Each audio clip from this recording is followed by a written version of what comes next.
Welcome to my Pathshala. Today's lecture is of class 10th, chapter 3, metals and non-metals. Let us start the chapter with the introduction. Now you collect a few metals from your home. कैसे? Ask your mom to help you. Collect aluminium का container definitely will be there in your home. Iron का container एक ले लो. Wok, कढ़ाई must be there at home. And you can collect copper. Copper का इधर utensil will be there और जो wire होती है ना, कोई ओल्ड वायर को लेके उसका रबर का कट करके ना अंदर से कॉपर निकाल लो. It is of brown colour. आप तीनों को बड़े गौर से देखिए. यूज्ड कंटेनर थोड़े से डल हो जाते हैं, अदरवाइज जब ये बिल्कुल आप मार्केट से बाय करके लाते हैं तो दे आर लस्ट्रस. राइट. हम जो भी प्रॉपर्टी पढ़ रहे हैं इनको माइंड में रखो. एक आप अपने माइंड में गोल्ड, उसकी ज्वेलरी तो हर घर में होती है, आपकी मम्मा ने वियर करी होगी. और सिल्वर भी डेफिनेटली सबको पता होता है. They are quite lustrous. ये बहुत चमकदार होते हैं. क्यों होते हैं? Because all the metals contain free electron. ये फ्री इलेक्ट्रॉन सनलाइट को एब्जॉर्ब करते हैं और एक्साइटेड हो जाते हैं, मीन्स हायर लेवल में चले जाते हैं. वेन दे कम बैक, जब वो वापिस आते हैं तो वही रेडिएशंस ये बाहर एमिट करते हैं और वो हमारी आईज पर पड़ती हैं और हमें ये लस्ट्रस दिखाई देते हैं. लस्ट्रस होते हैं. राइट. सेकेंड प्रॉपर्टी है they are very hard. Hardness का आप कैसे आइडिया लगाओगे? इन सबको इमेजिनेशन में या सचमुच आपके हाथ में अगर कंटेनर हैं सारे तो आप इनको तोड़ के देखिए. तो आप क्या देखते हो? एल्यूमिनियम का कंटेनर फिर भी थोड़ा सा जल्दी बेंड हो जाता है. कॉपर भी हो जाएगा. आयरन बहुत मुश्किल से होगा. गोल्ड अगर ये प्योर है, बीच में कोई मिक्सिंग नहीं है, ये बिल्कुल सॉफ्ट होता है. सिल्वर थोड़ा सा इससे ज्यादा हार्ड होगा. तो हार्ड तो होते हैं बट इनकी जो हार्डनेस होती है ना वो वेरी करती है. वेरी का मतलब किसी की कम होती है, किसी की थोड़ी सी ज्यादा होती है. इनकी हार्डनेस का रीजन क्या है? बिकॉज इनमें एक मेटालिक बॉन्ड होता है. सारे मेटल्स में जो अंदर बॉन्ड होता है कॉन्स्टिट्यूएंट पार्टिकल्स के बीच में, दैट इज मेटालिक बॉन्ड. और ये मेटालिक बॉन्ड क्वाइट स्ट्रांग होता है. ओके. थर्ड प्रॉपर्टी है they are malleable. Malleable means इनको अगर हम बीट करेंगे तो इनकी शीट बन जाती है. राइट. शीट बनने की प्रॉपर्टी को हम लोग कहते हैं malleability. They are malleable. When beaten they are converted to sheet. You know, gold and silver ये मोस्ट मैलिएबल मेटल्स होते हैं. मोस्ट मैलिएबल मेटल्स होते हैं. They are ductile also. Ductile means इनको हम लोग वायर्स में ड्रॉ कर सकते हैं, मीन्स इनको खींच के इनकी लंबी वायर्स बना सकते हैं. और जो गोल्ड है ये मोस्ट डक्टाइल मेटल है. 1 ग्राम गोल्ड से we can prepare 2 kilometre long wire. You know, 1 gram gold से 2 kilometre long wire we can produce. So कितना डक्टाइल होता है ये. Now they are good conductor of heat. Good conductor of heat का meaning क्या है? आप मेटल की रॉड लीजिए, यहाँ पे कुछ भी आप इसको फ्लेम के ऊपर लेके जाइए. सपोज ये फ्लेम है, इसका 1 एंड फ्लेम में लेके जाओ, सेकेंड एंड को आप हैंड में होल्ड करो. तो आप क्या देखेंगे, थोड़ी देर बाद आपका हैंड जो है यहाँ पे आपको फीलिंग होती है कि ये वाला एंड जो है हॉट हो गया, गर्म हो गया है. मीन्स यहाँ आपने इसको गर्म करने की कोशिश करी और हीट यहाँ से चल के यहाँ पहुंच गई. तो ये गुड कंडक्टर ऑफ हीट होते हैं. Once again Y? बिकॉज इनके अंदर भी फ्री इलेक्ट्रॉन्स होते हैं जो हीट को ट्रांसफर करते हैं आगे आगे आगे और आगे की तरफ. Now which metals are the best conductor of heat? You know, silver and copper, they are the best conductor of heat. कुछ मेटल्स ऐसे भी होते हैं जो पुअर कंडक्टर्स होते हैं. वो कौन होते हैं? Mercury and lead, they are the poor conductor of heat. Now metals are good conductor of electricity. ये इलेक्ट्रिसिटी के भी गुड कंडक्टर होते हैं. इसका मीनिंग क्या है? इस पॉइंट पे अगर करंट है और हम इस करंट वाले पॉइंट को लॉन्ग वायर से टच करते हैं तो हमें बहुत जोर से करंट लगेगा. मींस करंट यहां से यहां ट्रांसफर हो जाता है. क्यों हो जाता है? Once again because of the presence of free electron जो पुश पुश पुश पुश करते हैं और करंट को यहाँ पे कैरी करने की कैरी करते हैं. Okay. They are good conductor of electricity. तभी तो जो वायर्स होती हैं कॉपर की बनी हुई, उनके ऊपर पीवीसी की या रबर की कोटिंग होती है. पीवीसी या रबर क्या होते हैं? ये इंसुलेटर्स होते हैं. ये करंट को कैरी नहीं करते और इसीलिए हमें करंट से प्रोटेक्ट करते हैं. Now introduction of non metals. इनके बारे में पढ़ने से पहले अपने हैंड में थोड़े से सैंपल्स को कलेक्ट करो अपनी इमेजिनेशन में। कार्बन कोयले को कहते हैं, वो तो हम सब ने देखा ही हुआ है। सल्फर, आप नेट पे इसकी शक्ल देख सकते हैं, सल्फर एक येलो कलर का सॉलिड होता है।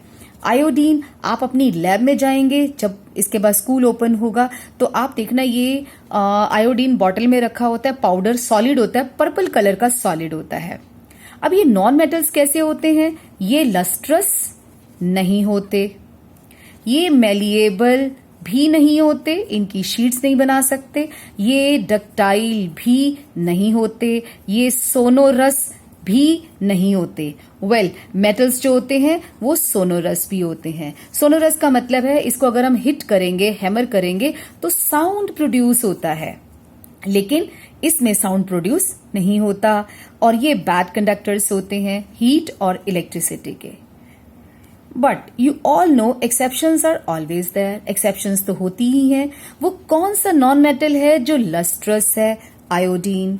आयोडीन एक नॉन मेटल है बट ये लस्ट्रस है। और सारे के सारे बैड कंडक्टर होते हैं, बट एक है जो गुड कंडक्टर होता है, that is graphite. Graphite is a very good conductor. You know graphite की स्ट्रक्चर इस तरह से होती है कि उसके अंदर भी फ्री इलेक्ट्रॉन्स प्रेजेंट होते हैं। जो मेटल्स होते हैं they have very high melting points and high boiling points. Empty stands for melting point, BPT stands for boiling point. इनके मेल्टिंग और बॉइलिंग पॉइंट बहुत हाई होते हैं और इनके जो मेल्टिंग पॉइंट्स होते हैं और बॉइलिंग पॉइंट्स होते हैं काफी लो होते हैं। बट इनकी फैमिली का एक बंदा है, मींस एक नॉन मेटल है जिसका मेल्टिंग पॉइंट पूरे पीरियोडिक टेबल में सारे एलिमेंट से ज्यादा होता है, वो भी एक्सेप्शन में आया, and that is diamond. You know, diamond is having the highest melting point among all the elements. Well, all the metals are, एक एक्सेप्शन आपके मेटल में भी है। जितने भी मेटल्स हैं they are solids, but one metal is there which is liquid. You know what's that? Mercury. Mercury एक ऐसा मेटल है जो कि लिक्विड है। सिमिलरली जो नॉन मेटल्स होते हैं they are basically solids and gases. Either the non-metals are solid in state or gaseous in state, but one exception is here also there. एक non-metal है bromine. Bromine is non-metal but it is in the liquid state. तो exceptions भी हैं आपके पास। Normally मैंने अभी आपको बोला कि जो मेटल्स होते हैं इनके मेल्टिंग पॉइंट्स और बॉइलिंग पॉइंट्स काफी ज्यादा होते हैं, बट इनकी फैमिली के दो मेंबर्स हैं, एक है गैलियम और एक है सीजियम। ये दोनों नॉन मेटल्स हैं बट इनके जो मेल्टिंग पॉइंट्स होते हैं वो लो होते हैं। आप उनको अपने पाम पे रखिए तो वो लिक्विड में कन्वर्ट हो जाते हैं। मींस इनका मेल्टिंग पॉइंट इतना कम होता है कि आपके पाम की हीट से भी ये मेल्ट हो जाते हैं। और एलोट्रॉप्स कौन होते हैं? Allotropes, allotropes are the different forms of an element. एक एलिमेंट के डिफरेंट रूप होते हैं जिनकी सेम केमिकल प्रॉपर्टीज होती हैं बट डिफरेंट फिजिकल प्रॉपर्टीज होती हैं। आप इसको ऐसे भी समझ सकते हैं, दो भाई जिनकी शक्ल अलग है बट अकल सेम है। फिजिकल प्रॉपर्टीज डिफरेंट होने का मतलब है कि उनकी शक्ल अलग है। अब मैं आपको दो एग्जाम्पल बताती हूँ। एक ग्रेफाइट ब्लैक कलर का होता है।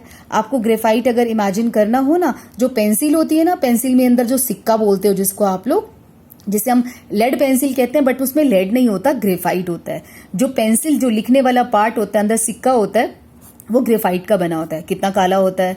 अब आप डायमंड को देख लो, डायमंड कितना शाइनिंग होता है। दोनों ही कार्बन के बने हैं, मींस दोनों ब्रदर्स हैं, सेम एलिमेंट के बने हैं। शक्ल देखो बिल्कुल अलग है, means they have different physical properties, but chemical properties जो होती हैं वो बिल्कुल सेम है। कैसे? दोनों को बर्न करो तो दोनों से ही CO2 गैस निकलेगी। सो इन्हें हम एलोट्रॉप्स कहते हैं। What are the allotropes?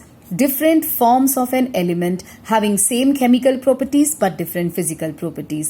For example, graphite and diamond are the allotropes. ये एक दूसरे के allotropes लगते हैं।